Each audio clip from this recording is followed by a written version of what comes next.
अस्सलाम वालेकुम।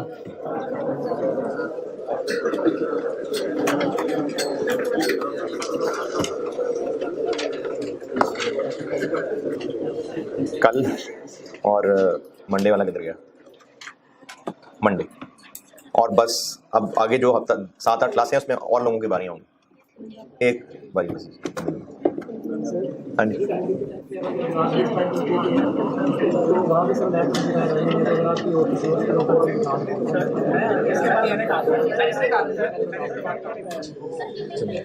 है जी, किधर है, कहाँ है, कौन है? अलाउड है अगले नहीं, अब वो अब 2 कह दिया ना, अगले वीक के लिए जब वो पर्चियां डलेंगी तो उसमें नाम डल जाए। कल आप क्राइटेरिया क्या है? जब ये बात अभी डाउट में थी, एक पॉज करना यार अहमद,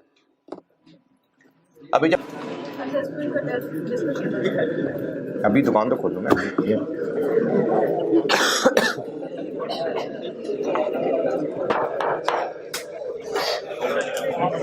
असेसमेंट मैंने कहा था अगर आप घर से देखा है, डिस्कस करना हो तो कर लें।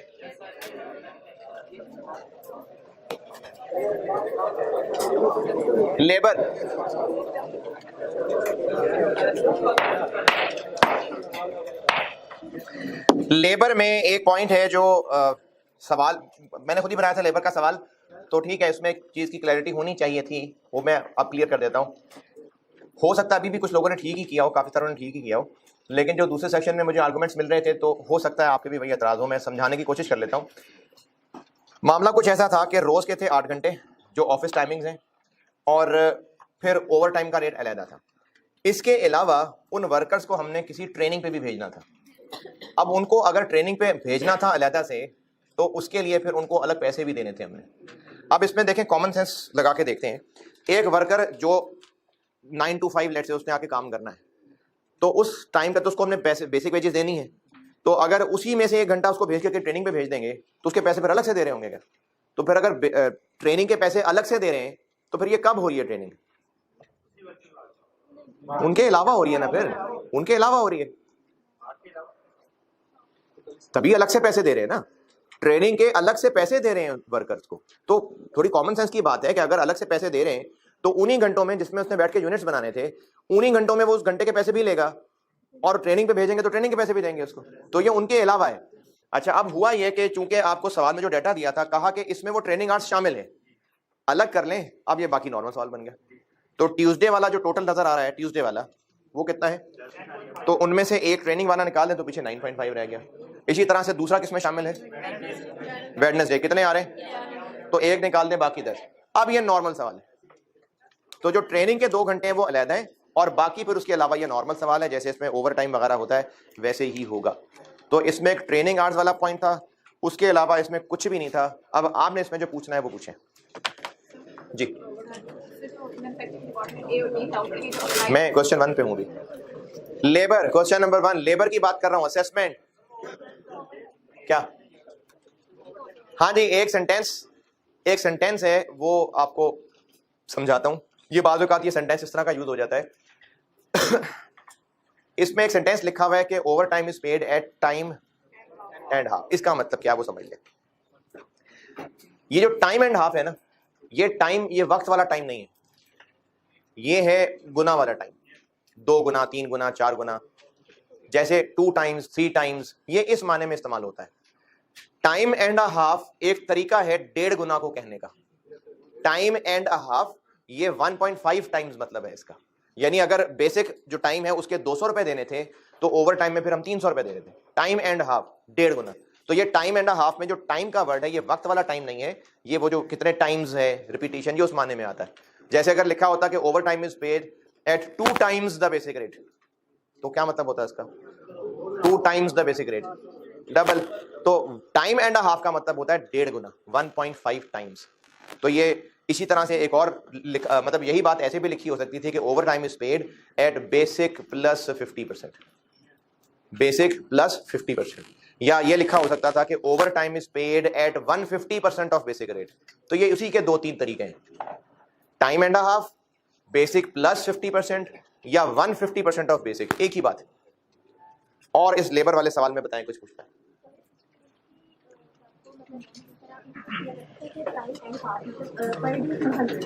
पर डे नहीं, पर आवर। हाँ हाँ ऐसे ही है, यही है, ठीक है ऐसे ही है। तो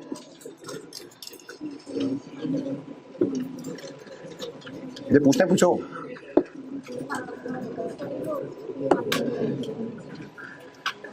आपने कहा 200 + 100, सही है, ऐसे ही है। तो फिर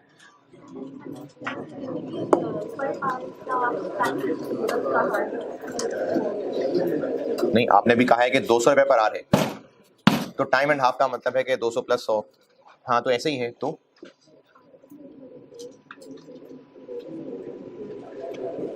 जो ओवर टाइम लगाएगा उसमें उसको पर आवर क्या रेट दे रहे होंगे, जो आपने बताया 300, तो मैंने कहा है बेसिक रेट का 1.5 गुना, कितना बना 300, तो मैंने भी यही बताया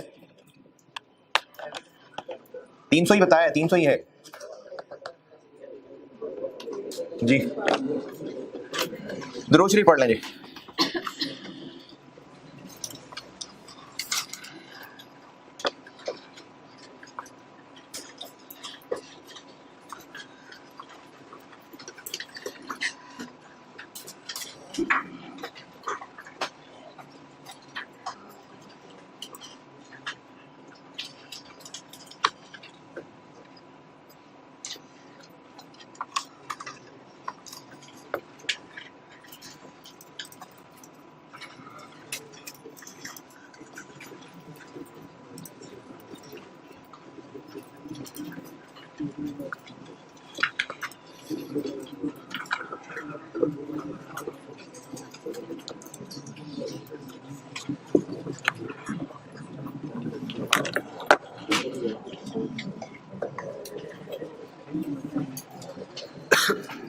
जी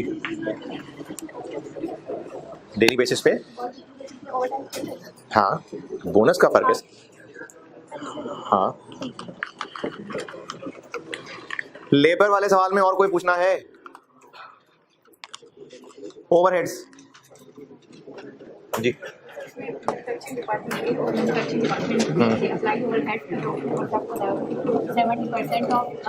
एक का OAR,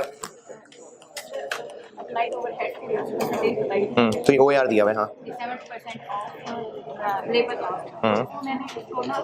टोटल जो फैक्ट्री लेबर कॉस्ट है ना 50% दे रही थी, जबकि उस डिपार्टमेंट की अप्लाई करनी है तो उस डिपार्टमेंट की लेबर लेंगे। इसकी लॉजिक टोटल फैक्ट्री की लेबर लेने की क्या लॉजिक है? ये किसके लिए है? ए के लिए। मैं टीए को कहता हूँ कि स्टूडेंट्स के लिए कॉपी ले आओ, तो वो सारी दुनिया के स्टूडेंट्स के लिए तो कॉपी नहीं लाएगा ना। इस क्लास के टीए को इस क्लास के लिए कह रहा हूँ कि स्टूडेंट्स के लिए कॉपी ले आओ, तो वो फिर इस क्लास के स्टूडेंट्स की बात हो रही है, वरना मैंने तो नहीं कहा कि इस क्लास के स्टूडेंट्स के लिए। तो अंडरस्टूड है कि जिस कॉन्टेक्स्ट में ये रेट बताया गया है ये उस कॉन्टेक्स्ट के लिए है। तो उस डिपार्टमेंट की लेबर कॉस्ट का 70%, बस उस डिपार्टमेंट की लेबर कॉस्ट का 70% उस डिपार्टमेंट का ओवरहेड है। चलें ठीक है जी, कुछ नहीं पूछना आपने असेसमेंट में। जी जी इसको कैसे क्या करना है? नहीं तो इसकी पोर्शन अभी अलग से क्यों करनी है? हम मेंटेनेंस डिपार्टमेंट असेसमेंट के दूसरे सवाल में मेंटेनेंस के जो अदर ओवरहेड दिए हुए हैं, अदर, इनको अलग से नहीं बांटने की जरूरत है, ये मेंटेनेंस के ही हैं, तो मेंटेनेंस वाले कॉलम में लिख लें। अब जब मेंटेनेंस का कॉलम टोटल करके सेकेंडरी अपॉर्शनमेंट करेंगे तो उसमें ये भी हो रहे होंगे, तो इसको अलग से तो नहीं करने की जरूरत है। और मेंटेनेंस की सेकेंडरी अपॉर्शनमेंट कैसे करनी है ये रिक्वायरमेंट के ऊपर लिखा हुआ है।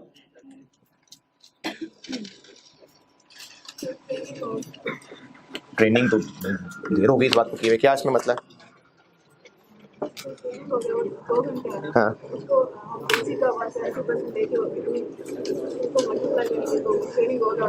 ठीक है,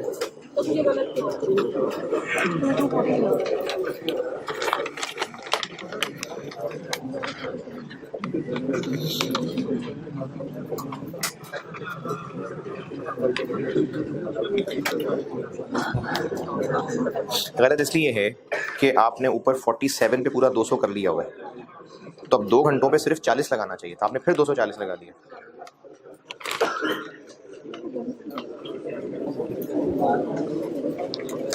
कल सवाल कहाँ था एक करने को? फाइफो से था कि वेटेड एवरेज से? ओपनिंग नहीं था उसमें, तो फाइफो वेटेड एवरेज का कोई मसला नहीं। होमवर्क वाला सवाल कर रहा हूं सामने।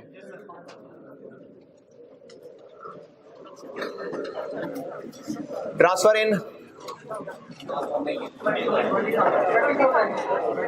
नया मटेरियल, क्लोजिंग 20, तो आउटपुट आ गया 25।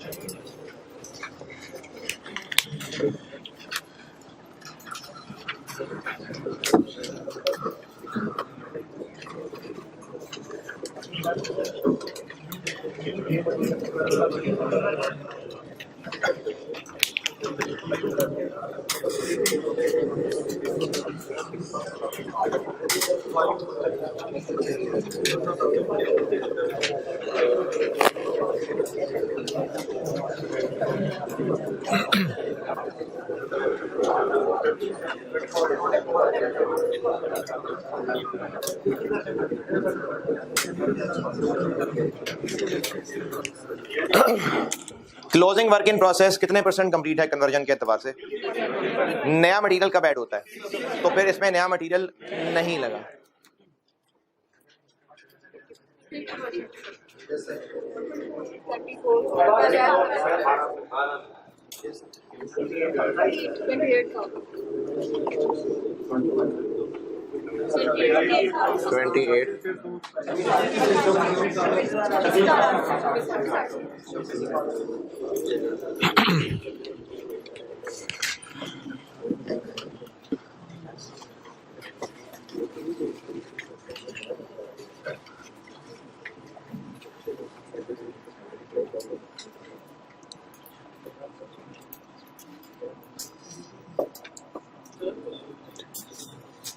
जी मैंने रेड किया था, जैसे कल आपने किया था क्यों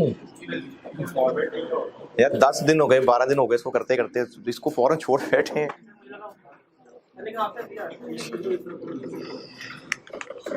फॉर्मेट्स करने हैं फॉलो ना, पेपर में नहीं लॉजिक्स याद रहेंगी आपको। एग्जाम्स तक जाके, एग्जाम्स तक क्या आपको अगले महीने नहीं लॉजिक्स याद रहनी। ये सिर्फ मैं बस ये मजे के लिए बता रहा हूँ कि आपको पढ़ने का कॉन्सेप्ट का मजा है, बस याद कुछ नहीं रहना है आपको। तो फॉर्मेट्स फॉलो, इसलिए तो फॉर्मेट्स बना के देता हूं, फॉलो किया करें। Cost per unit,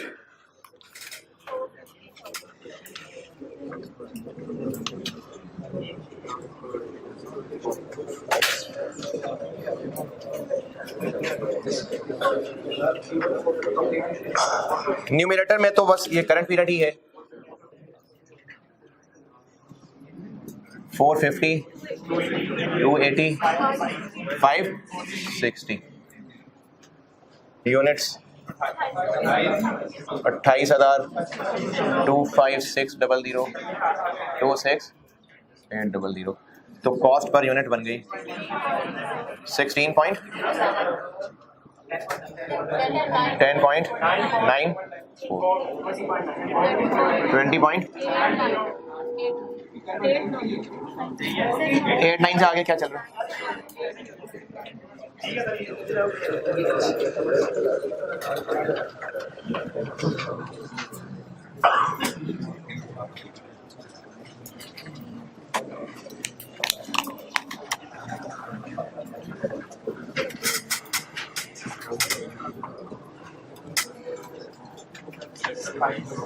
to five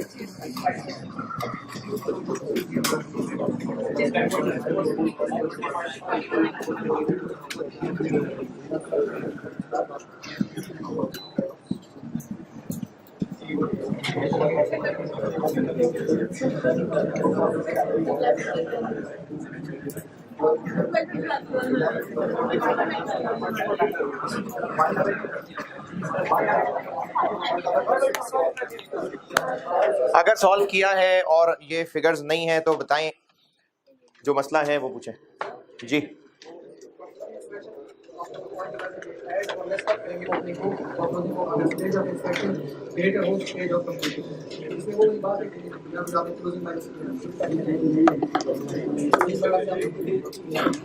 इसमें इंस्पेक्शन किधर है? नहीं नहीं, इसमें कहाँ है? जी जी, क्लोजिंग माइनस किस बेस पे कर रहे हैं? क्वांटिटी स्केड्यूल बनाया मैंने। हाँ? ठीक है, अरे मैंने क्वांटिटी स्केड्यूल बनाया है सिर्फ। अरे भाई क्वांटिटी स्केड्यूल बनाया है सिर्फ, इसमें स्टेज ऑफ कंप्लीशन का क्या ताल्लुक होता है? क्वांटिटी स्केड्यूल, क्वांटिटी स्केड्यूल देखो पिछले किसी सवाल में, पिछले किसी भी सवाल में क्वांटिटी स्केड्यूल देख लो। क्वांटिटी स्केड्यूल देखो ना पिछले किसी लेक्चर में। क्यों लेस किया है? क्वांटिटी स्केड्यूल माइनस करते हैं ना। देखें क्वांटिटी स्केड्यूल लॉसेस में तो बड़ा जरूरी हो जाएगा, लेकिन अगर लॉसेस ना भी हो, जब ज्यादा सारे यूनिट्स आ गए तो ज़बानी मुश्किल हो जाता है। इसलिए क्वांटिटी स्केड्यूल बनाया करेंगे अब हम, इससे सारा यूनिट्स का हिसाब किताब पूरा हो जाता है। तो अब आउटपुट पता चलाने के लिए किया है ऐसा। हाँ कहां पर? जी जी, यह कन्वर्जन की परसेंटेज जो सवाल में दी है वो लिखी है मैंने।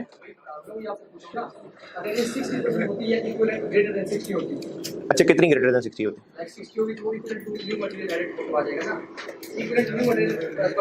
इस सब का ये जो कन्वर्जन की परसेंटेज लिखी है इससे क्या ताल्लुक है कि नया मटेरियल कब ऐड हो रहा है?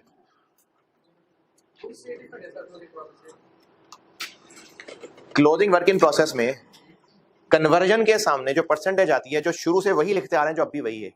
तो अब इसका नए मटेरियल के एडिशन से क्या ताल्लुक है? वो तो सिर्फ इस लाइन के हिसाब से देखना है। ये कन्वर्जन तो जैसे पहले करते हैं वैसे ही है।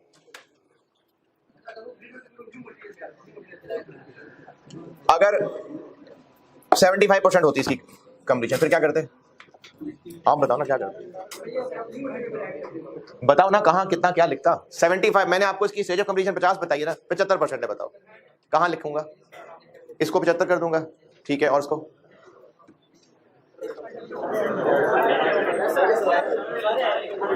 100। नए मटेरियल वाले कॉलम में या तो लिखना है या नहीं लिखना है। अगर उनमें नया मटेरियल ऐड हो चुका हुआ है तो लिखना है पूरा का पूरा। कल लेक्चर नोट किया था?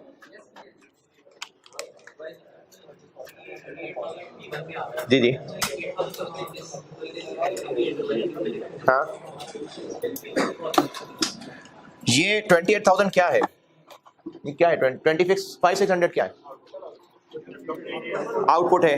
तो जो आउटपुट है दूध भी है उसमें और फ्लेवर भी एडेड है, तो उन दोनों के डिनोमिनेटर में आना चाहिए ना।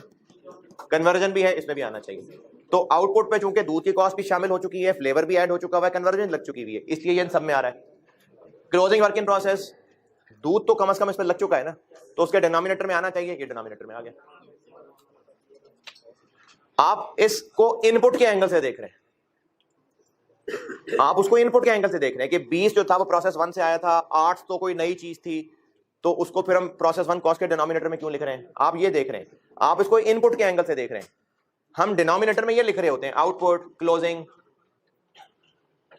इनपुट के एंगल से नहीं देखना कि किसको किससे डिवाइड करना है। हम प्रोडक्ट की पर यूनिट कॉस्ट निकाल रहे हैं, जो इस खर्चा लगा के जो बना है उसकी पर यूनिट कॉस्ट निकाल रहे हैं। ये एक स्टूडेंट ने सवाल किया है, और भी किसी को परेशानी हो सकती है कि ये जो 28 बन गया, 20 पिछले प्रोसेस से आए, 8 ये हैं, ये नए तरह का जो मटेरियल फ्लेवर्स हैं ये हैं 28। तो इस 4,50,000 को ये 28,000 से क्यों डिवाइड कर रहे हैं? दूध की कॉस्ट को वो फ्लेवर वाले केजी से क्यों डिवाइड कर रहे हैं भाई? तो हमने ये डिनोमिनेटर इनपुट को नहीं देखना, ये तो आपको इनपुट से देखने में क्लिक कर गया फौरन, इसलिए आपको 28 नजर आ गया। डिनोमिनेटर में हम आउटपुट, क्लोजिंग, एबनॉर्मल लॉस, इनको ला रहे हैं डिनोमिनेटर में। तो ये 28 20 प्लस 28 नहीं है, ये 28 25 600 प्लस 24 600। इनपुट वाला 28 नहीं है वो, कि 20 + 8 करके 28 उससे डिवाइड कर रहे हैं। फिर तो अजीब के फ्लेवर के केजी से क्यों डिवाइड कर रहे हैं? हम डिनोमिनेटर में डिवाइड कर रहे हैं, डिनोमिनेटर में यूनिट्स ले रहे हैं जो आउटपुट के यूनिट्स हैं, जिन पे वो सारा खर्चा लगा हुआ है। तो इस आउटपुट पे दूध का खर्चा भी लग चुका हुआ है, फ्लेवर का खर्चा भी लग चुका हुआ है, तो इसलिए डिनोमिनेटर में आना चाहिए। इन 2400 पे दूध का खर्चा लग चुका हुआ है, तो इसलिए ये दोनों दूध की कॉस्ट के डिनोमिनेटर में आने चाहिए। ये आ गए जी, नहीं है ना उसकी, उसमें ऐड ही नहीं हुआ अभी। न्यू में से क्लोजिंग नहीं होना, फ्लेवर में से कोई क्लोजिंग वर्क इन प्रोसेस नहीं होना। जो क्लोजिंग वर्क इन प्रोसेस होगा वो या तो सिर्फ दूध ही होगा जो अभी हल्की आंच पे रखा हुआ है, या वो फ्लेवर्ड मिल्क बन चुका होगा, बस अभी और पकड़ा होगा। ये नहीं है कि फ्लेवर्स का क्लोजिंग वर्क इन प्रोसेस और है और मिल्क का क्लोजिंग वर्क इन प्रोसेस और है, ऐसा नहीं है। या तो नया मटेरियल भी शामिल हो चुका होगा या अभी शामिल नहीं हुआ होगा। खाली न्यू कहीं है ही नहीं ना, न्यू मटेरियल दूध में ही डलना है। ये जो कल जिस तरह से आपको सारी लाइनें लिखी दी थी वो फिर इसका मतलब अप्लाई नहीं कर पाया, वो ठीक तरह से नहीं लिखी फिर बात।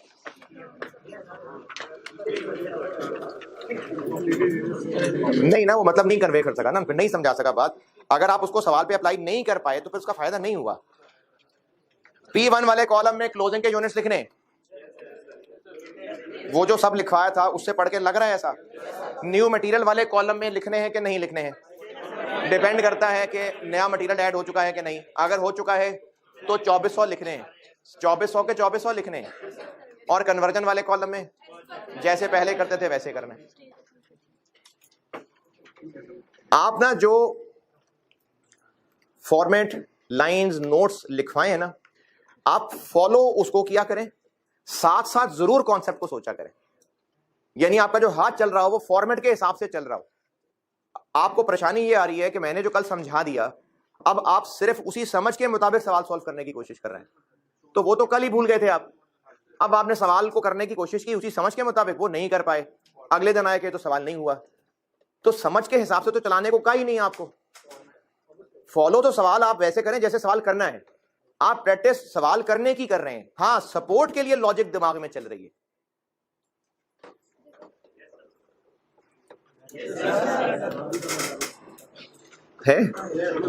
तो अगर आपने इन फॉर्मेट्स को फॉलो नहीं करना और इन फॉर्मेट्स को छोड़ के आपने कॉन्सेप्ट पे चलाना है, तो आप ज्यादा देर नहीं चला सकेंगे इस चीज को। जैसे टॉपिक जैसे पुराना होता जाएगा भूलना शुरू हो जाएंगे। कॉन्सेप्ट लॉजिक बहुत जरूरी है, बिल्कुल है, तभी तो इतनी जान मार रहा होता हूं। लेकिन प्रायोरिटी फॉर्मेट सवाल सॉल्व करना है, सपोर्ट के लिए कॉन्सेप्ट और नॉलेज है। क्योंकि अगर आप प्रायोरिटाइज कॉन्सेप्ट नॉलेज को करेंगे तो जैसे जैसे दिन गुजरते जाएंगे वो कॉन्सेप्ट कच्चा होना शुरू हो चुका होगा, फिर भूलने लग जाएंगे, फिर कॉन्फिडेंस खराब हो जाएगा, ये टॉपिक नहीं समझ आ रहा। तो आपको जैसे सिखाया फॉलो करें, साथ साथ लॉजिक्स बार बार दोहराते रहें, अकल बंद नहीं कर लें। ये नहीं कि बस ठीक है ऐसे करना है तो ऐसे ही करना है, हो सकता है सवाल में कुछ डिफरेंट तरीके से टेस्ट हो जाए फिर। तो बताने का मकसद है कि आप फॉलो करें, उसके साथ सपोर्ट के लिए कॉन्सेप्ट लॉजिक रखें, जरूर रखें कॉन्सेप्ट लॉजिक। बार बार दोहराते रहेंगे, अपने आप को बार बार बताते रहेंगे तो पक्की होती जाएगी कॉन्सेप्ट लॉजिक। लेकिन अगर आप सवाल सिर्फ कॉन्सेप्ट लॉजिक से करने की कोशिश करेंगे तो जैसे जैसे दिन गुजर रहे होंगे कॉन्सेप्ट लॉजिक भूल रहा होगा आपको। और इसमें बताएं जो पूछना है। जी जी, क्या यूनिट सर के जी? हाँ? तो आप इसको ऐसे क्यों देख रहे हैं कि न्यू मटेरियल के यूनिट्स इसमें क्यों आए हैं? यहां कहां लिखा है न्यू मटेरियल के यूनिट्स? तो हमने डिनोमिनेटर में आउटपुट के हिसाब से देखना है कि जो खर्चा लगा इसका रिजल्ट क्या निकला। इसका रिजल्ट ये निकला कि उस खर्चा लगने के बाद इतने यूनिट्स बन के आगे चले गए, इतने अभी भी इन प्रोसेस है। आप इस 28 को ऐसे 20 + 8 देखेंगे तो फिर दिमाग घूमता रहेगा। ये 28 20 + 8 वाला 28 नहीं है, ये आउटपुट प्लस क्लोजिंग वाला 28 है। जी जी, अच्छा चलो है तो 25 तो मैं क्लोजिंग करके 28 बन गए, तो इस 28 में न्यू मटेरियल है लेकिन करंट पीरियड कॉस्ट में नहीं है ना, न्यू मटेरियल कहाँ नहीं है? अरे पीरियड कॉस्ट 4.5 है। जी जी, इसमें न्यू मटेरियल की कॉस्ट नहीं है। अच्छा, लेकिन इसके नीचे यूनिट वो वाले हैं जिसमें न्यू मटेरियल। इन 28 में न्यू मटेरियल के यूनिट्स कैसे हैं, गिनाओ कैसे हैं? इसमें किधर है न्यू मटेरियल? इस कंप्लीटेड 25,600 बोलने में न्यू मटेरियल कहां आया? कंप्लीटेड यूनिट्स 25,600 हैं, कंप्लीटेड यूनिट्स, बस completed units. Output, output OUT PUT output completed units. इसमें किधर है न्यू मटेरियल, किधर है? तो इसमें किधर है न्यू मटेरियल? न्यू मटेरियल डाला तो ये आउटपुट कर देगा।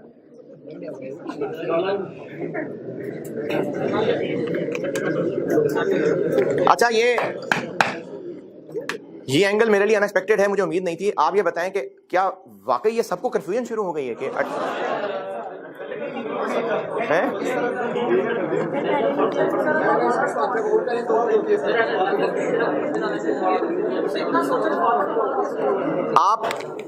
आपको जिस एंगल से जो पर यूनिट कॉस्ट निकाल रहे हैं, उस पर यूनिट कॉस्ट को जिस पे डिवाइड कर रहे हैं उनकी पर यूनिट कॉस्ट है।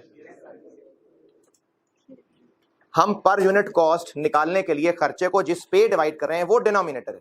तो उस डिनोमिनेटर के निकालने में किधर है न्यू मटेरियल? इनपुट कहां लिखा मैंने? यहां पर नहीं लिखा ना। तो फिर आप 28 उस 20 + 8 के थ्रू क्यों निकाल रहे हैं?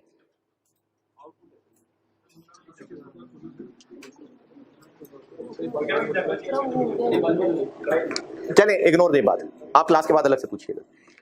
ये बाकी भी कंफ्यूज, इससे तो डिफरेंट एक एंगल आ गया तो बाकी भी कंफ्यूज होने लग गए इससे।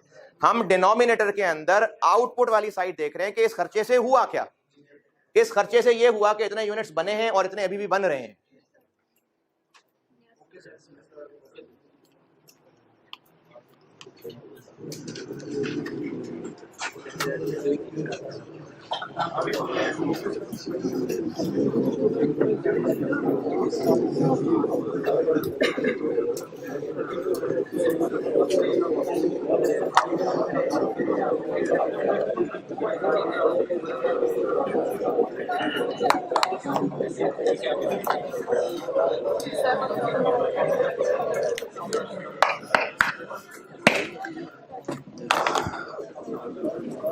एक जग में हमने दूध और आम डाल के मिल्क शेक बना के उस जग में अब मिल्क शेक है।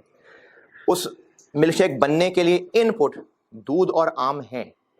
अब उससे आगे क्या कर रहे हैं? हम उसको गिलासों में डाल रहे हैं। अब ये डिस्कशन के इससे कितने ग्लास भर जाएंगे, एक ग्लास में कितना आएगा, अब वो बात ग्लासेस की हो रही है, दूध और आम की बात चल रही है अभी तक। लेकिन उन ग्लासेस में जो जा रहा है उसमें कहीं ना कहीं दूध और आम तो है, लेकिन डिस्कशन में दूध आम की बात नहीं है, अब ग्लास की बात हो रही है कि ग्लास कितने भरे जा रहे हैं इससे। अब उन ग्लासों के अंदर है दूध और आम ही, लेकिन हम ये कह रहे हैं हाँ भाई कितने दूध आम भर दिए जग से, लाओ दूध आम लाओ भर दूं। आउटपुट, तो अब बात आउटपुट की शुरू हो गई ना, या अभी तक हम दूध आम की डिस्कशन कर रहे हैं। अब बात हो रही है कि इस सारी मेहनत से कितने गिलास भर रहे हैं, एक गिलास में कितना मिल्क शेक आ रहा है। अब ग्लास के हिसाब से बात चल रही है ना। अब उन ग्लासेस में जितना शेक आ रहा है वो उतना ही दूध और आम जो इन हुए थे, लेकिन अब हम बात उन ग्लासेस की कर रहे हैं, दूध आम की बात नहीं चल रही है। अब ग्लासेस के पॉइंट ऑफ व्यू से बात करूं भाई, अब ग्लासेस के पॉइंट ऑफ व्यू से बात चलनी शुरू हो गई। अब अगर आप चलो जो शेक जो घर में अम्मी अगर आपको मिल्क शेक बना के 3-4 भाइयों को पिला रही हैं, अब आप अच्छा ग्लास ये जी ग्लास मेरा खाली हो गया, इसमें शेक डाल दें। अम्मी दूध आम कितना डाले? कौन सा दूध आम भाई, कौन सा दूध आम? बात ग्लास की हो रही है। तो ग्लास की डिस्कशन शुरू हो गई क्योंकि अब आउटपुट ये है कि ग्लासेस भरने शुरू हो गए, तो डिस्कशन भी ग्लासेस के पॉइंट ऑफ व्यू से चलनी शुरू हो गई। अगर आप उसको टैली करना चाहेंगे तो ग्लासेस में जितना शेक है क्वांटिटी वही है जो दूध और आम थे, लेकिन अब डिस्कशन में दूध और आम नहीं है, डिस्कशन में ग्लासेस हैं। तो डिनोमिनेटर में यह है कि रिजल्ट क्या निकला है, इतने ग्लास भर गए हैं, इतने ग्लास अभी भी भर रहे हैं।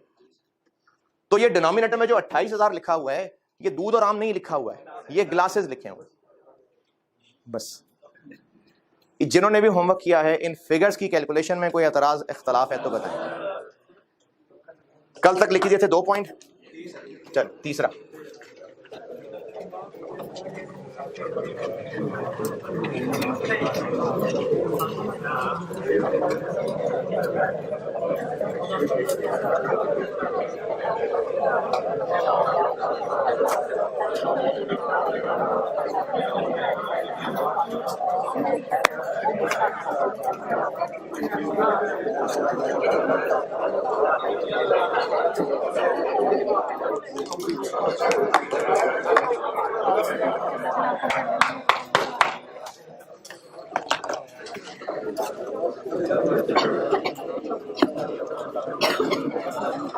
अच्छा, ये आपके ना फॉर्मेट फॉलो करने की बजाय कॉन्सेप्ट से सवाल करने की ना एक और मिसाल से बताता हूं।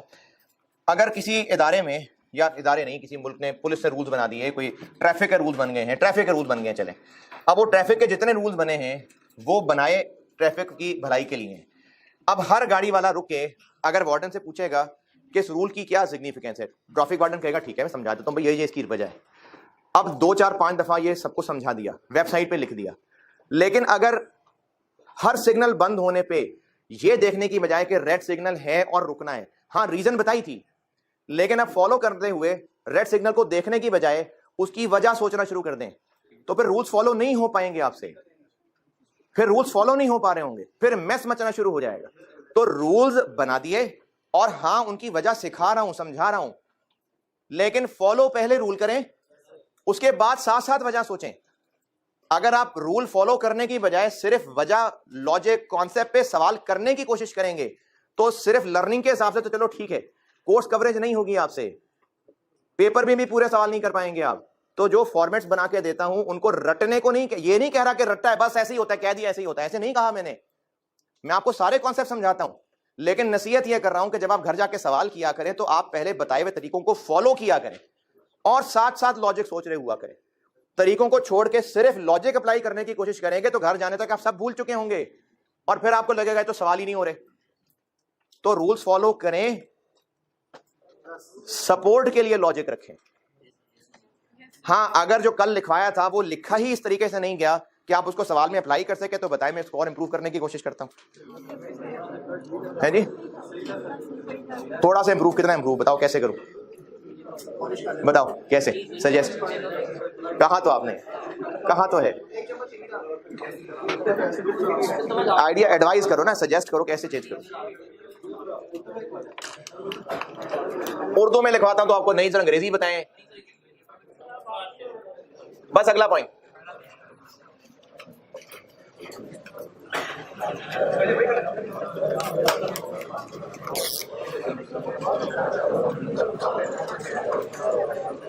अच्छा ईपी में पॉइंट 3 किसका क्या पढ़ रहे हैं हम, क्या कर रहे हैं? मैं आपको प्रोसेस 2 का केस 2 पढ़ा रहा हूं, जिसमें नए मटेरियल जो कि एक डिफरेंट तरह का मटेरियल है, इसकी क्वांटिटी ऐड हो जाएगी, उससे इक्विवेलेंट प्रोडक्शन की वर्किंग में क्या फर्क पड़ेगा, इसके लिए मैंने आपको पॉइंट्स लिखवाने शुरू कर दिए थे, 2 पॉइंट्स लिखवा दिए थे। तीसरा पॉइंट बता रहा हूं अब कि ओपनिंग वर्किंग प्रोसेस की लाइन में क्या होगा। ओपनिंग वर्किंग प्रोसेस की लाइन आएगी ही कब ईपी में, जब FIFO मेथड होगा। ओपनिंग वर्किंग प्रोसेस के यूनिट्स के सामने ईपी कॉलम्स में क्या क्या कितना कितना लिखेंगे वो बताने लगा हूं। P1 का कॉलम होगा, एक न्यू मटेरियल का कॉलम होगा और एक कन्वर्जन का कॉलम होगा।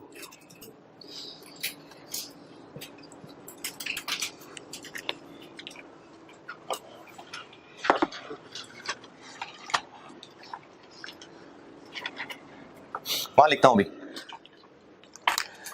ये वो जो कॉन्सेप्चुअल डिस्कशन कर रहा था ना, ये वो है कॉन्सेप्चुअल डिस्कशन कर रहा हूं, करनी है, समझाना है, लेकिन सिर्फ खुश होने के लिए। सवाल आप उनको फॉलो करें।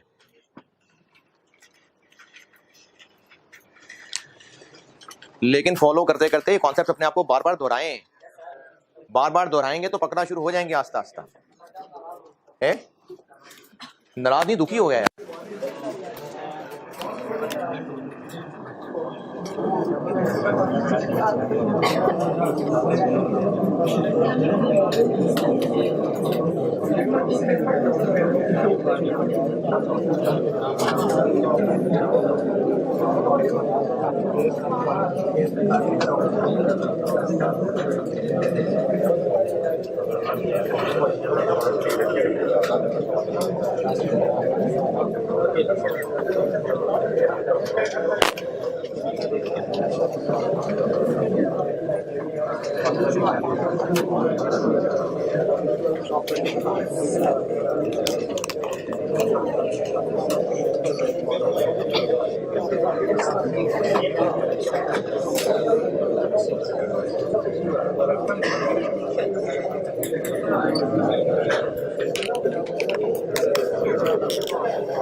प्रोसेस 2 का पिछले महीने क्लोजिंग वर्किंग प्रोसेस थे 50 केजी, अगले महीने ये प्रोसेस 2 के ही ओपनिंग बन गए। मई के महीने में प्रोसेस 2 में 100 केजी मिल्क ऐड हुआ, 300 केजी फ्लेवर ऐड हुए और कोई लॉस नहीं, कोई क्लोजिंग नहीं। तो आउटपुट कितना? कोई लॉस नहीं, कोई क्लोजिंग नहीं, 450। अब चूंकि FIFO लगाना है तो FIFO में हम आउटपुट को तोड़ लेते हैं 2 लाइनों में, 50 और स्टार्टेड कंप्लीटेड अलहदा 400। ठीक है, FIFO में हम ये करते होते हैं।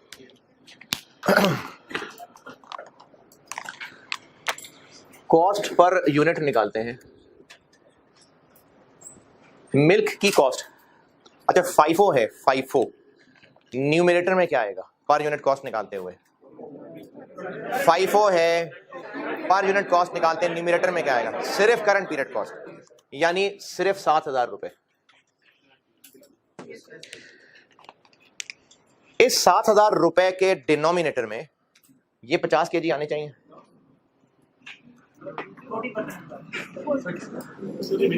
दोबारा, हम प्रोसेस 2 में मई के महीने में पर यूनिट कॉस्ट निकाल रहे हैं। P1 कॉस्ट चूंकि FIFO है तो न्यूमरेटर क्या होगा? करंट पीरियड, यानी 7,000 रुपए। 7,000 रुपए। इसके डिनोमिनेटर में सिर्फ स्टार्टेड एंड कंप्लीटेड आने चाहिए या 50 केजी भी आने चाहिए? ये 50 क्यों नहीं आने चाहिए?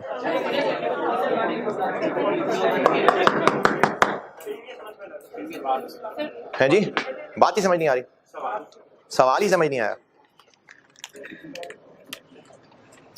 7,000 के डिनोमिनेटर में स्टार्टेड एंड कंप्लीटेड के साथ ये 50 भी आने चाहिए, बल्कि उस 400 को छोड़ें, ये 50 इसके डिनोमिनेटर में आना चाहिए कि नहीं, ये पूछा।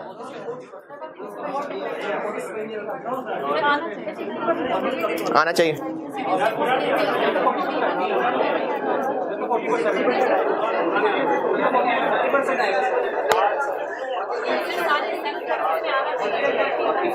अच्छा, जिनको लगता है कि 40% आना चाहिए, ये हरकत कब हुई?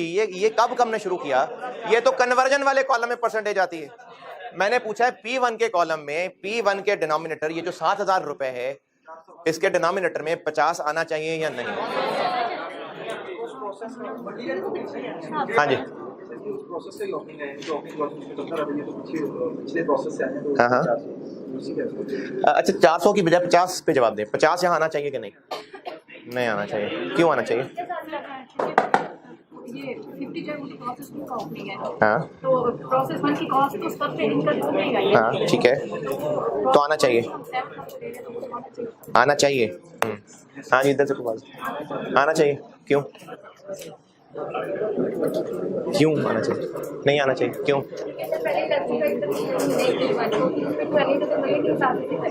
जी, क्यों आना चाहिए? सर ये तो प्रोसेस 1 से आ रहा है, प्रोसेस 1 के अंदर से सारे आ रहे हैं, प्रोसेस 1 के अंदर जितना क्यों नहीं आना चाहिए?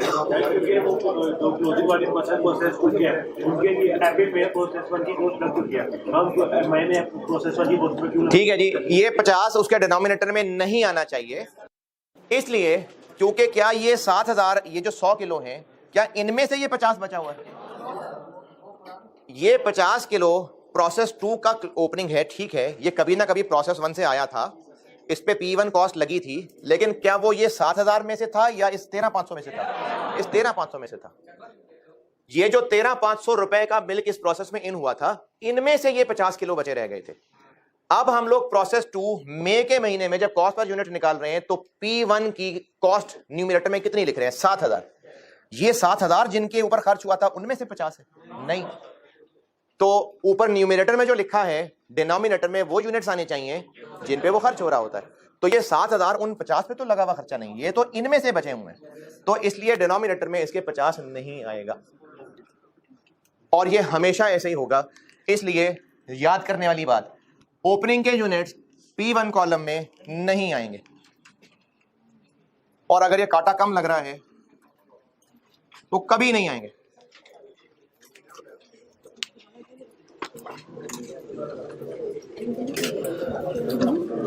क्यों नहीं आएंगे? एक दफा दोबारा सुने। 7,000 रुपए का खर्चा वो है जो इस महीने में प्रोसेस 1 से यूनिट्स आए हैं, तो उनमें से तो नहीं है ना ये 50 kg, तो इसलिए इसके डिनोमिनेटर में 50 नहीं आ सकते, उन पे तो लगा हुआ खर्चा ही नहीं है, तो इसलिए डिनोमिनेटर में 50 नहीं आएंगे। तो ईपी के P1 कॉलम में ओपनिंग वर्क इन प्रोसेस के सामने ये यूनिट्स नहीं लिखना जी।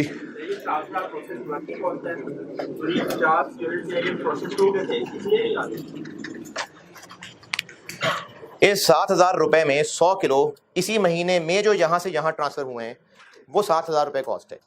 क्या इन 100 किलो में से ये है 50 किलो? ये भी प्रोसेस 2 का इनपुट है। कल परसों तरसों आए हो या छुट्टी बीच में की है? आ रहे हो? प्रोसेस 2 ही की बात कर रहा हूं मैं। प्रोसेस 2 में ये ट्रांसफर इन है, इनकी ये कॉस्ट है, तभी तो हम P1 कॉस्ट का कॉलम बना रहे हैं। तो इसकी डिनोमिनेटर में इसको डिवाइड करना है जिनसे, तो इसके डिनोमिनेटर में 50 आने चाहिए। इसलिए नहीं आने चाहिए कि वो P1 है वो P2 है,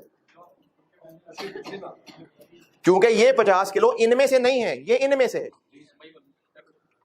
इनमें से जो कॉस्ट लग के यूनिट्स यहां आए थे उनमें से ये 50 बचे रह गए थे।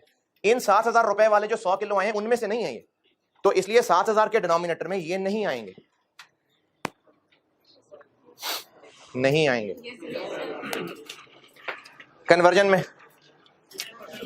जैसे पहले होता है 40 आ जाएंगे, जैसे पहले करते हैं, तो यूनिट्स आएंगे, बिल्कुल आएंगे, और जैसे पहले करते हैं as per stage of completion वैसे होगा।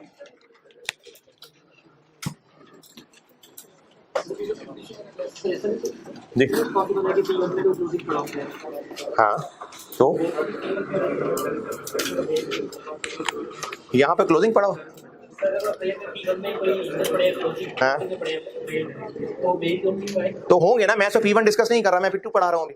मैंने तो P1 में नहीं लिखा क्या इनपुट था क्या, मैं तो वो डिस्कस ही नहीं कर रहा, मैं अभी P2 डिस्कस कर रहा हूँ। हम P2 पढ़ रहे हैं अभी।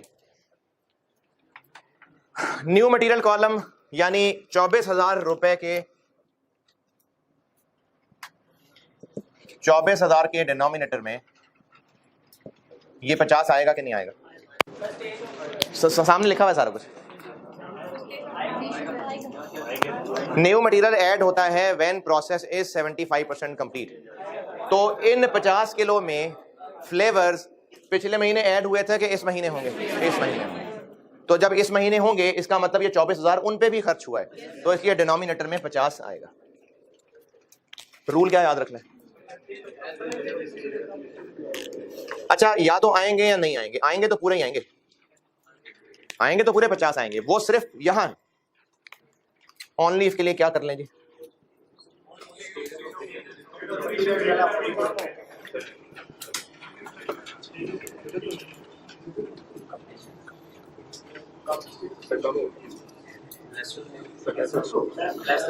हाँ जी, ऐसे ऐसे ऐसे ऐसे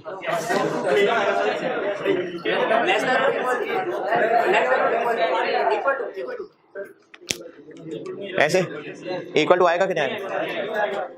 इक्वल टू नहीं आएगा, वो कल क्लोजिंग में लगा लिया था। अगर ये भी 75% ही कंप्लीट हो चुके होते और फ्लेवर्स 75 पे ऐड हो जाते हैं तो पिछले महीने हो गए होते इनमें ऐड। तो अगर ये इससे कम है तो ही इस महीने में ऐड होंगे, तो इसलिए लेस देन, इक्वल टू नहीं, बस लेस देन।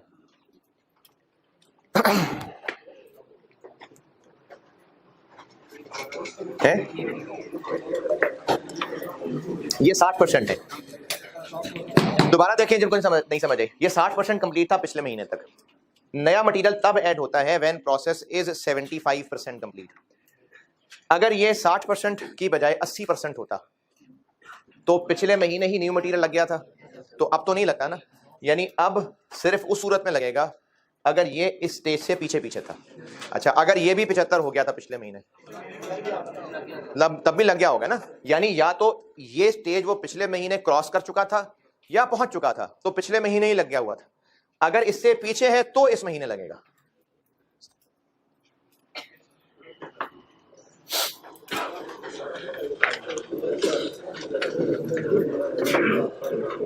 हाँ जी, की बात है नहीं यार। चले लॉस भी लिखवा दूं ना, उसके बाद इसका सवाल करते हैं। इसको नोट कर लें, फिर मैं एक लॉस वाला पॉइंट चौथा लिखवा दूं, फिर दोनों का मिला के सवाल करेंगे, चारों का मिला के। इनफैक्ट कर लें।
हाँ जी, नोटेड।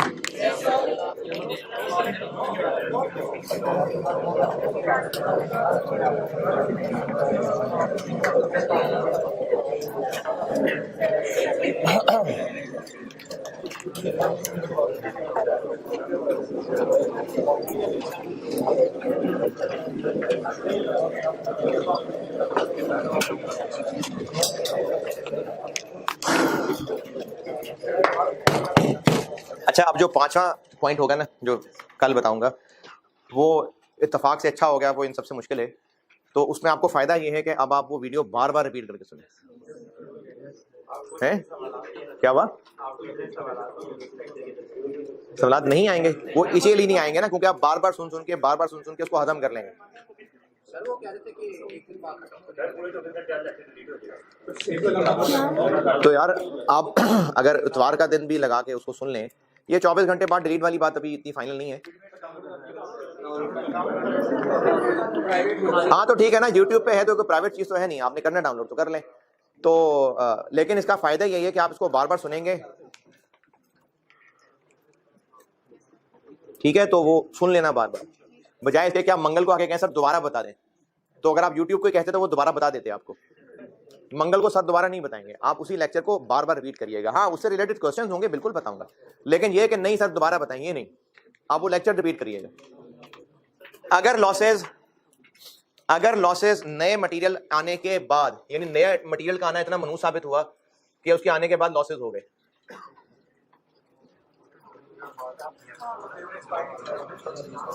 जो फ्लेवर था वो एक्सपायर्ड निकल आया, जो पुराना दूध था वो खराब हो गया, तो अगर लॉसेस नए मटेरियल एडिशन के बाद हों तो वो जो लाइन एबनॉर्मल लॉस और एबनॉर्मल गेन की आया करती है,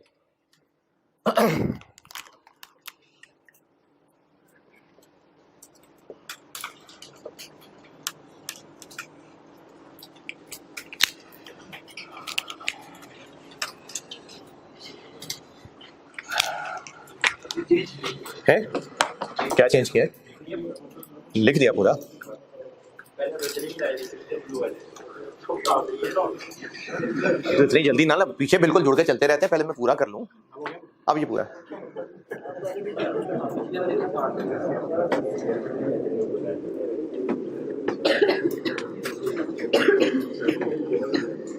अरे नहीं, एक मिनट,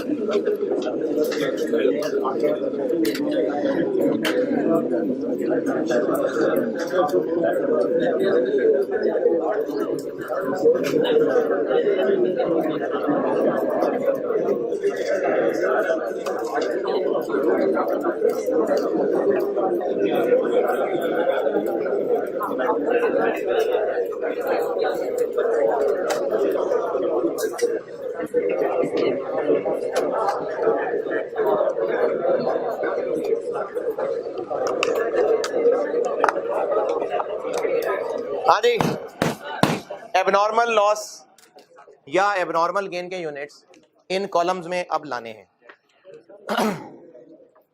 ये इसके बगैर ज़बानी आ जाएगा समझ।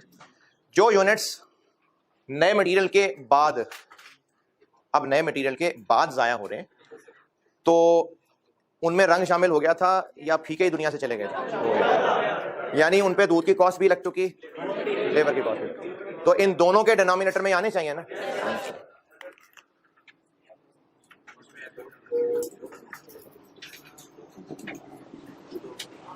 या ऑनली करके लिखो। क्या बात, लॉस कम हुआ है क्या? नहीं, जो लॉस, ये इन हुआ और लॉस हो गए, तो वो जो लॉस हुए हैं वो इनमें से है ना, ये कॉस्ट उन पे आ चुकी हुई है ना, तो इसलिए इसके डिनोमिनेटर में वो आने चाहिए यूनिट्स के। नहीं, ये इसकी बात कर रहा हूं। ये फिगर से दोबारा सुन लें। इन हुए और नया मटेरियल भी डल चुका, उसके बाद लॉस हुआ है, तो वो जो यूनिट्स ज़ाया हुए हैं ये खर्चा भी उन पे आ चुका हुआ है, ये खर्चा भी आ चुका हुआ है, क्योंकि इसके बाद लॉस हुए ना। तो जब दोनों खर्चे आ चुके हुए हैं तो इन दोनों के डिनोमिनेटर में एबनॉर्मल लॉस वाले यूनिट्स आने चाहिए ना, तो यही बात लिखिए। या ऑनली करके लिखो। नहीं, वो हो गई बात ऊपर, वो ऑनली वाली बात ऊपर कर दी मैंने। अब मैंने कह दिया कि नए मटेरियल के बाद लॉस हो रहा है, ये जैसे पहले करते हैं। चलें जी, सवाल लिखें, इसको नोट करें और सवाल लिखें। और ये सवाल अभी कर रहे हैं आप, होमवर्क नहीं अभी कर रहे हैं। होमवर्क के लिए अलग सवाल है, अभी नहीं, कभी कोई सवाल नहीं। इसको नोट करें, इसको नोट करें जल्दी से। और एक सवाल जो अभी कर रहे हैं, एक आप कर रहे हैं, उसको दूसरे तरीके से मैं कर रहा हूं बोर्ड पे। होमवर्क अलहदा है, होमवर्क है वो सवाल जिसका सॉल्यूशन दिया आपको।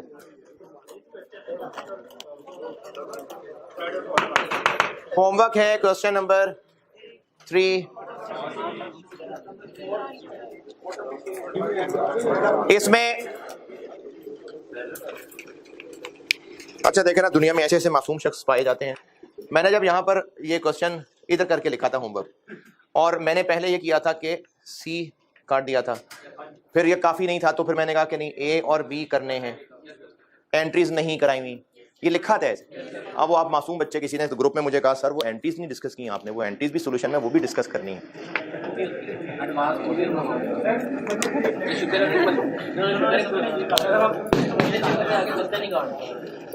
अब ये क्वेश्चन नंबर 3 सितंबर 16, इसमें भी पार्ट सी नहीं करना, अभी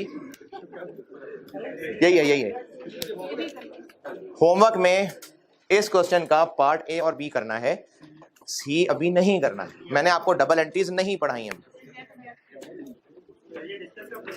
क्या चीज जी है ये? जाहिर है ट्यूसडे, बल्कि अगर ट्यूसडे को नहीं कल भी करूंगा, तो जो जो पॉसिबल मसले हो सकते हैं वो बता दूंगा ना यार। देखो, जो जो पॉसिबल मसले होते हैं किसी भी एक आम इंसान को, ये कल करके आएगा, और जो जो मसले होंगे जो मुझे बताएगा उसके तो जवाब दूंगा ही दूंगा। उसके अलावा भी जिंदगी में पहली दफा नहीं पढ़ा रहा, जो जो मुझे लगता है कि आपको मसले हो सकते हैं, बल्कि 2-2 मसले क्या सारा कुछ रिपीट कर रहा हूँ, समझा दूंगा, पूरा सवाल बोल दूंगा उसमें क्या हो रहा है और क्या करूं।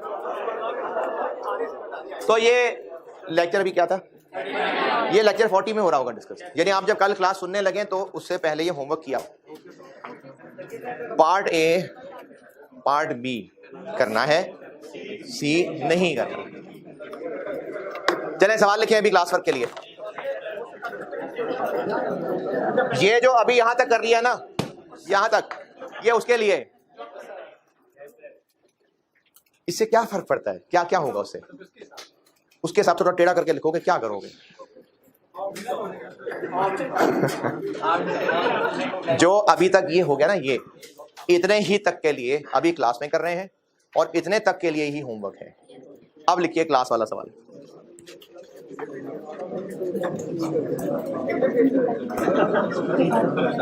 दुनिया छोड़ दे यार तू, बस चला जा।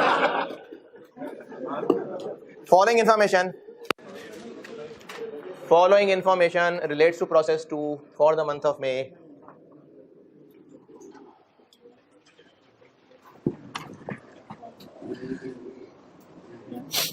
Opening work in process.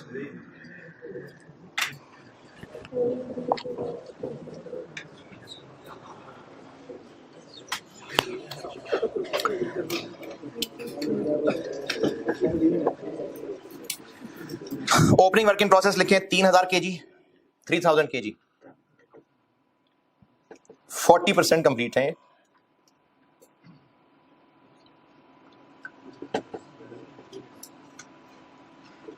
Cost लिखिए इसकी,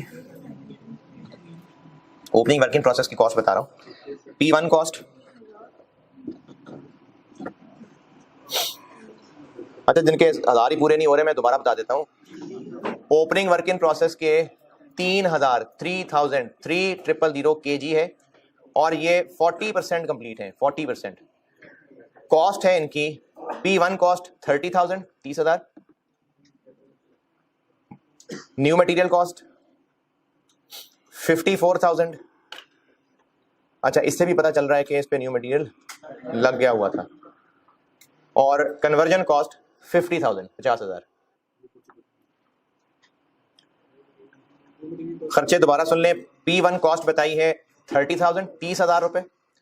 न्यू मटेरियल कॉस्ट 54,000, 54,000 रुपए। और कन्वर्जन बताई है 50,000 रुपए, 50,000। ये ओपनिंग का डाटा हो गया। करंट मंथ का डाटा लिखिए, करंट मंथ का डाटा। ये केजी यूनिट्स ही है ना। कॉस्ट ऑफ करंट मंथ में लिखवा रहा हूं। Cost of units transferred in, cost of units transferred in, bracket में किलो लिखे इनके 50,000, 50,000 किलो। यानी इस महीने में प्रोसेस 1 से प्रोसेस 2 में 50,000 kg इन हुए हैं। और ये जो कॉस्ट लेके आए हैं साथ, अमाउंट लिखी आगे 15 लाख, 1.5 मिलियन।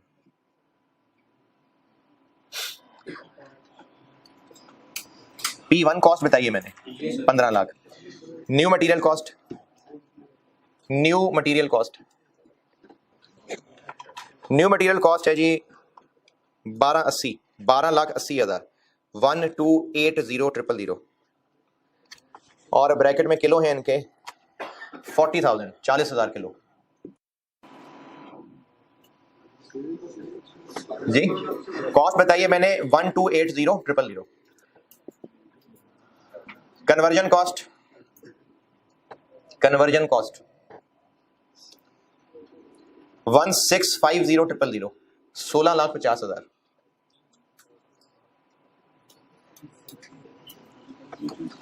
और क्या रह गया? हाँ जी, new material is added, new material is added when, new material is added when process is 35% complete, 35% complete. Closing work in process, closing work in process 5,000 kg है, 5,000 kg। और ये है 30% complete, 30। Closing work in process 30% complete है। और क्या रह गया? Loss, हाँ जी। इंस्पेक्शन स्टेज, इंस्पेक्शन स्टेज 50% है, 50। No losses are expected, no losses are expected है जी। नो,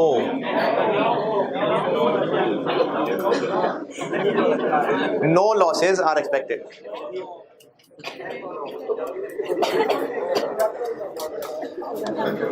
अच्छा जी, अब क्या रह गया? आउटपुट आउटपुट है जी 87,000 kg, 87,000 kg। चले, रिक्वायर्ड है। हाँ जी, आपसे और मुझसे। पहले आप एक करेंगे, दूसरा मैं बोर्ड पे करूंगा। नहीं, अभी करेंगे आप, 5 मिनट में करेंगे आप। 5 मिनट टाइम रख के आप करेंगे, और करना चाहेंगे तो कर लेंगे। रिक्वायर्ड है statement of evaluation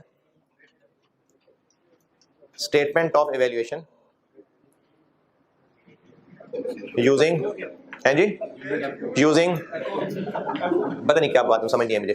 using part A weighted average method, part B FIFO method. आप लोग अभी वेटेड एवरेज से कर रहे हैं। अभी 5 मिनट का टारगेट रखें और करें, शाबाश, सॉल्व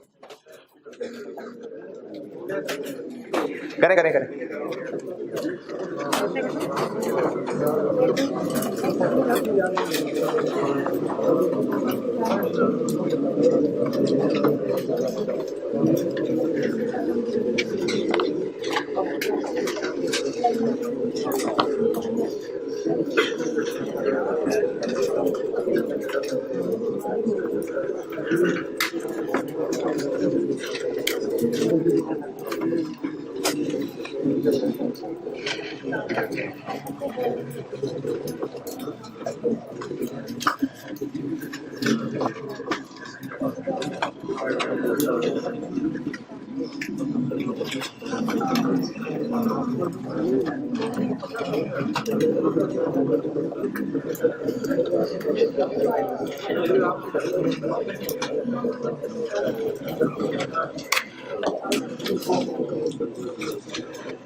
हाँ, दोनों इन हो रहे हैं ना, दोनों इनपुट ही हैं।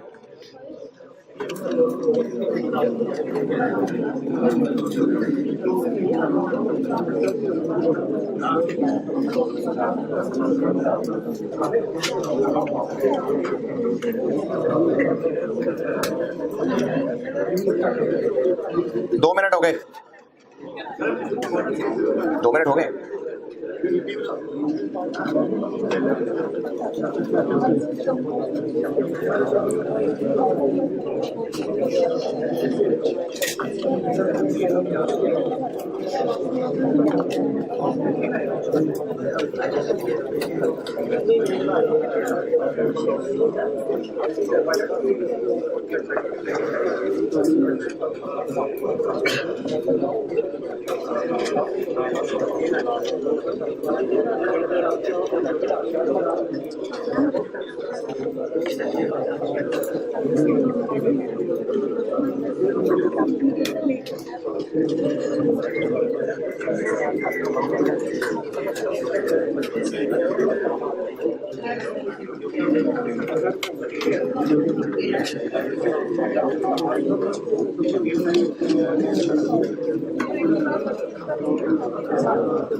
चार मिनट।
5 minute gone.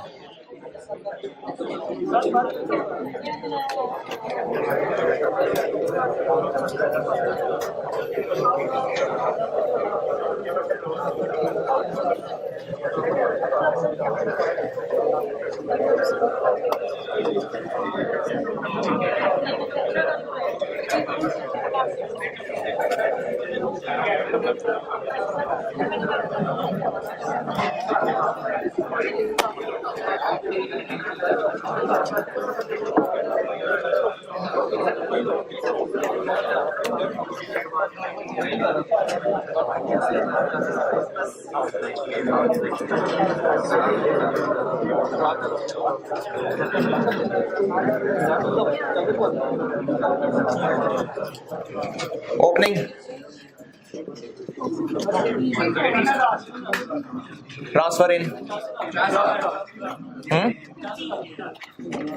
न्यू,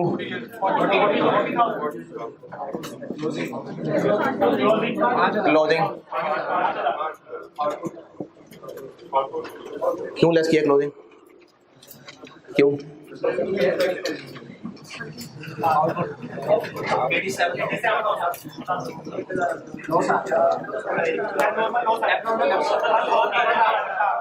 तो ये एबनॉर्मल ही होगा क्योंकि नॉर्मल तो है नहीं।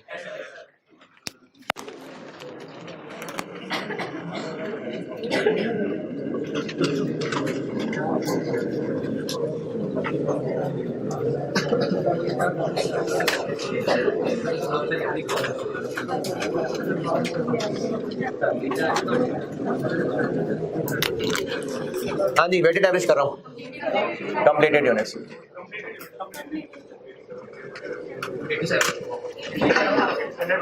80,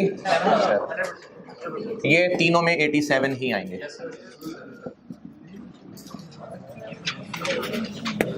वेटेड एवरेज है ना, तो कंप्लीटेड। अच्छा, इसमें ना इस चीज का बेटा ध्यान रखा करें, मुझे ना ग्रुप के बच्चों के मैसेज देख के अंदाजा होता है आप मिक्स कर रहे हैं इस बात को। वेटेड एवरेज है तो कंप्लीटेड यूनिट्स की लाइन आनी है, फाइफो है तो स्टार्टेड एंड कंप्लीटेड की आनी है। ये याद रखनी पड़ेगी चीजें आपको। Closing work in process 5000, P1 में आएगा। न्यू मटेरियल लग चुका है इस पे? नहीं लगा, क्योंकि अभी ये 30% कंप्लीट है, तो न्यू मटेरियल 35 पे लगना था आगे।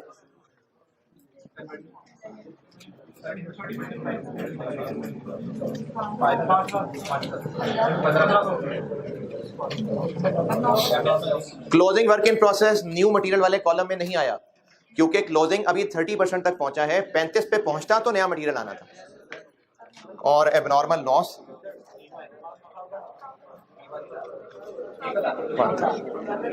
P1 और इंस्पेक्शन स्टेज कितनी है?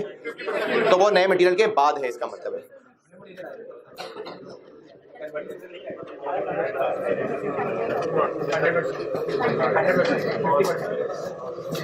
अच्छा, ये मैंने कब बताया कि लॉस जो है वो आफ्टर न्यू मटेरियल हो रहे हैं?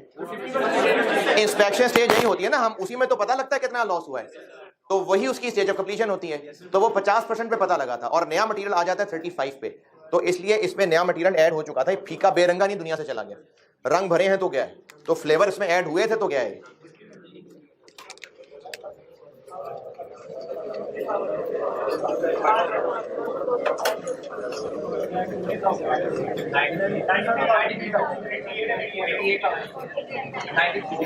अहमद, ये लाइन नजर आ रही जी? 80 दोबारा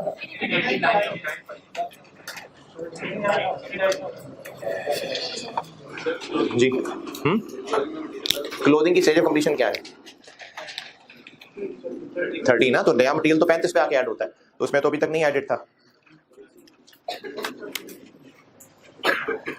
कॉस्ट पर यूनिट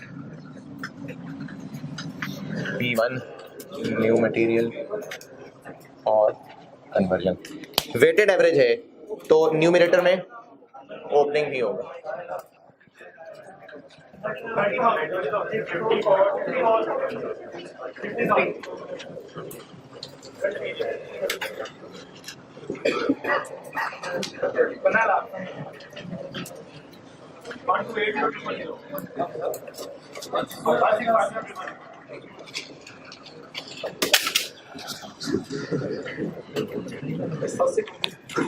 अच्छा, अगर इस सवाल में नॉर्मल लॉस होता तो उसकी recovery value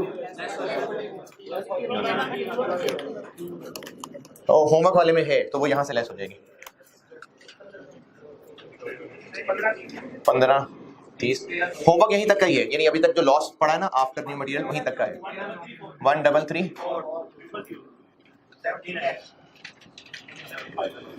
denominator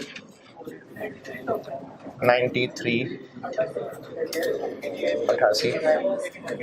80 per unit cost आ गई।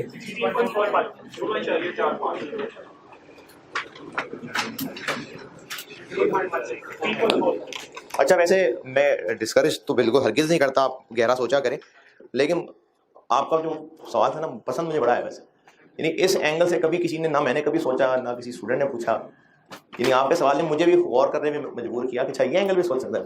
मजा आया सवाल का आपको है? वो यार मुझे 28 की कितनी पूरी करके दे रहा था, तो वो एक डिफरेंट एंगल से था, लेकिन ठीक है।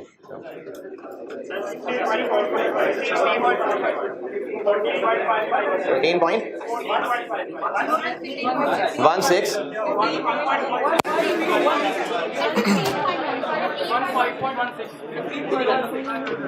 बोले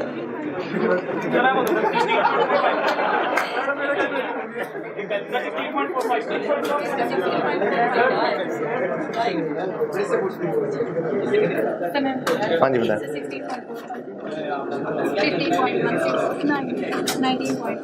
1 कोई इख्तिलाफ है फिगर से?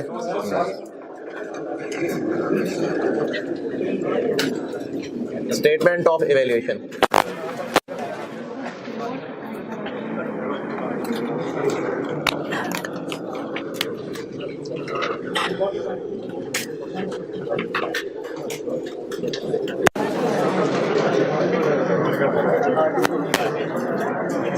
हाँ जी 87,000 इंटू ये तीनों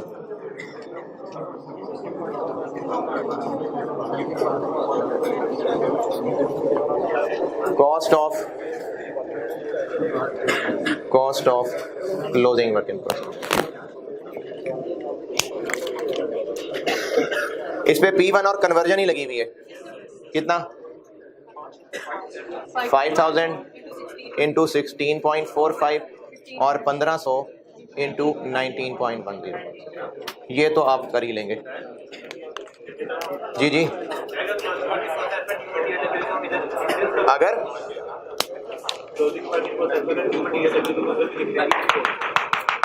हाँ तो फिर यहाँ पे न्यू मटेरियल की लाइन आ जाती। हाँ, एबनॉर्मल लॉस पे तीनों ही हैं, तो P1 1000 into 16.45 new material fees पे लग चुका था, 1000 इंटू 1516 और कन्वर्जन 500 इंटू 1910।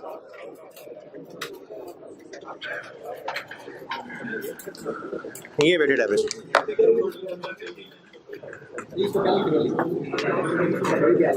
क्या हो गया? नहीं, हाँ जी बोले। यहाँ पे opening working process thank you, शुक्रिया। वर्किंग प्रोसेस में न्यू मटेरियल की कॉस्ट आप ना देते हैं, यानी कि ये अंडरस्टूड होता है कि ओपनिंग पे अभी न्यू मटेरियल नहीं है। लेकिन मैंने परसेंटेज तो बतानी थी ना, तो ये तो उसके साथ क्रॉस चेक हो गया। न्यू मटेरियल कब ऐड होता है? 35% पे। ओपनिंग कितने परसेंट कंप्लीट था? 40, तो उस पर पिछले महीने लग चुका था, तो वो तो बस सिर्फ टैली हो रहा है कि न्यू मटेरियल कॉस्ट दी हुई है मैंने इसकी, यानी ये उसकी निशानी नहीं है, वो तो डाटा ही इस तरह का है, इसलिए उस पर लग चुकी हुई थी new material cost.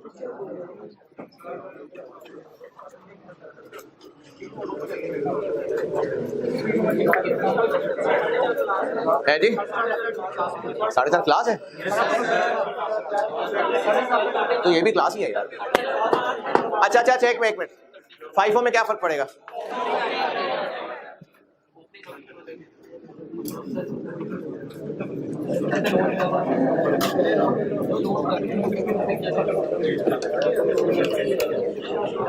Opening work in process के यूनिट्स P1 कॉलम में नहीं आएंगे। न्यू मटेरियल इन पे पिछले महीने लग चुका हुआ था, सिर्फ कन्वर्जन में आएंगे। कितने? और started and completed. Output 87 minus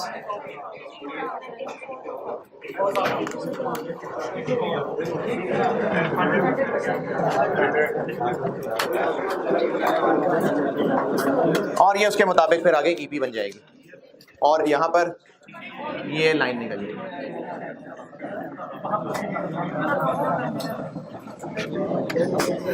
ये नई वाली पर यूनिट कॉस्ट आ जाएगी। चलें ठीक है जी, अब आप लोगों की शक्लें देखेंगे मंगल को। ठीक है, अल्लाह हाफिज़।